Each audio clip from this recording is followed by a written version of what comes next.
Alrighty, so today I'm covering all the information we got in the new Battles 2 trailer. Be sure to stick around until the end because I figured out something really cool that Ninja Kiwi did not draw attention to. To start, we got to see 3 possible loading screens. These will be on your screen as you wait for your match and will be based on your arena. This loading screen is Yellow Stadium, this castle one is Lead Dungeon, and this one is for Blastopolis, I think, or some sort of lava arena. While you wait, tips will appear at the bottom of the screen, and today we saw these 3 tips. When your match begins, your selected hero will play a customizable animation. These are both awesome. Just look how the camera moves out on Striker Jones. Like, they're so hype. Then your name, banner, and profile icon will show up. This banner is the one on the Battles 2 Twitter. You can see the top of the gear. I'm also 99% certain that your badges will also be on the banner, similar to the ones we saw back in May. Next in the trailer, we got to see our first look at animated in-game footage. The round number is now out of 40, so perhaps it's sudden death, where the person with the highest life count on round 40 wins. In the case of a tie, both players will drop to 1 life and the game will continue. To the left, we can see the eco animation. As predicted, the gold coin fills up and gives you the amount of money equal to your eco. I tried to time it out and it looks like you get your eco every 6 seconds, just like Battles 1. Also, look at this transition that Ninja Kiwi did. Like, that is smooth. In the upper corner, we have towers, and look how expensive the helipilot is. Like, oh my gosh. Also, we do not know this for sure, but there seems to be no price tag on the heroes, so perhaps they're free to place. Also, the hero icon is now faded once you place down the hero.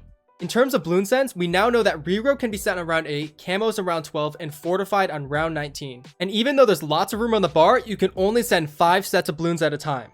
Once you've sent 5 sets, your bloon icons will be faded out until there's room to send more. Also, unlike Battles 1, white balloons can be sent before black balloons. And if you look closely, they changed the padlock icon and removed the round numbers, which is weird. Like, I wonder if they'll add the numbers back. In terms of maps, we learned about 2 new maps, Sands of Time and Koru.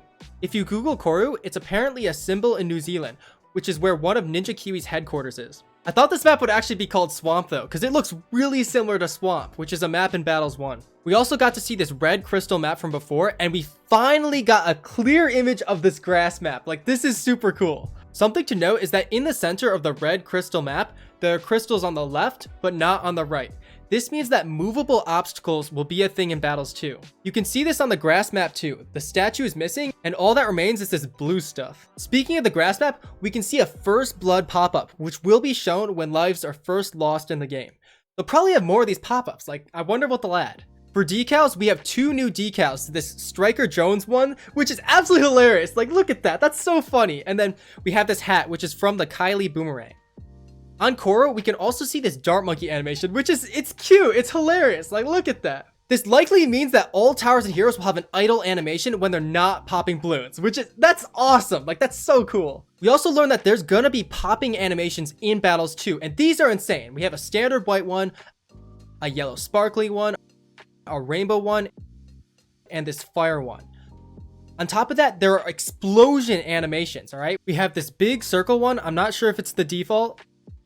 We have this bang one, which it's so fun. I love that. And then there's this secret hidden one, all right? If you pause it right at the frame when Sands of Time is loading, you get this little one. It's very faded, but look at that. There also appears to be this special blue dot animation on the subs projectiles. We also got to see our first in-game emote, which is Gwendolyn with a hot dog. So will emotes be based on the hero you choose?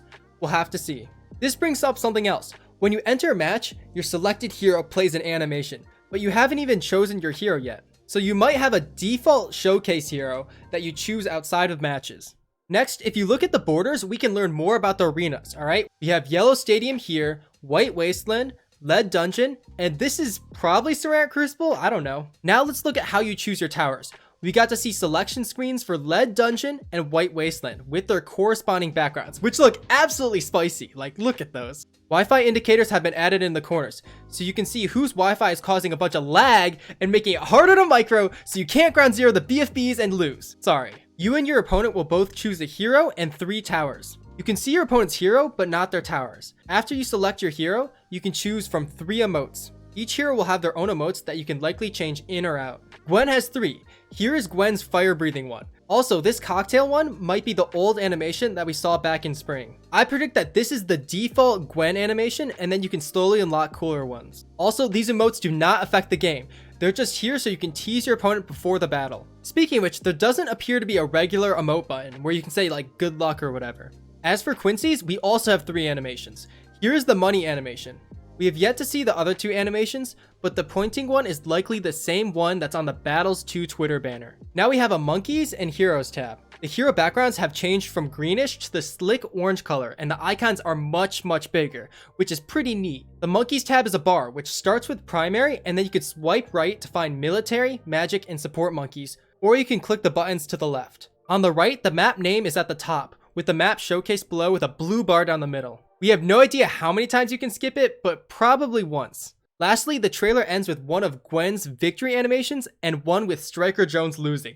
And these are hilarious. Look at oh my god, these are they're so good. Then the trailer shows the Battles 2 logo and shows coming 2021. I also encourage you guys to listen to the music. It's 33 seconds of original Battles 2 music, and it very well may be in-game.